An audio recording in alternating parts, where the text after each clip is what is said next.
And as the bare-knuckled battle to succeed President Kenyatta in 2022 takes shape, retired President Daniel Arap Moi has become a central figure in the high-stakes political game. The matter has been amplified by last week's incident in which Deputy President William Ruto was denied the chance to meet Moi just weeks after opposition chief Raila Odinga visited him in Kabarak. Jackie Maribe looks at the Moi factor in the raging battle. Two high-ranking politicians, one ambition: to occupy the seat of power at the House on the Hill. But before they get there is yet another face-off that has dragged on for long: the kingsmanship of the Rift Valley. Deputy President William Ruto and Baringo Senator Gideon Moi not politically seeing eye to eye. A situation made worse by the embarrassment served to the DP in Kabarak Thursday when he failed to meet retired President Daniel Moi.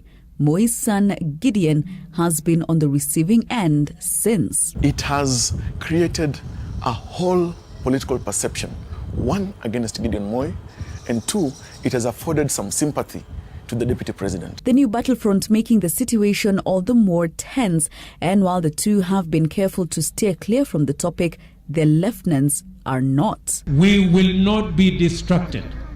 Our course is set and our focus is firm.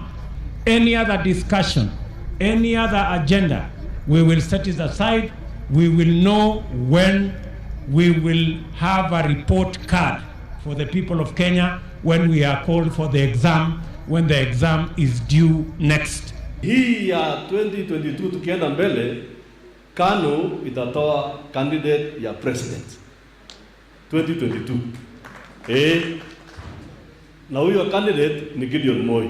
Enter Mzee Moi and the equation gets complicated. The jury is still out as to whether the retired president still holds sway over Rift Valley politics. Still, he has become a central figure in the Kenyatta succession matrix. Only recently, former Prime Minister Raila Odinga led a host of leaders in meeting him.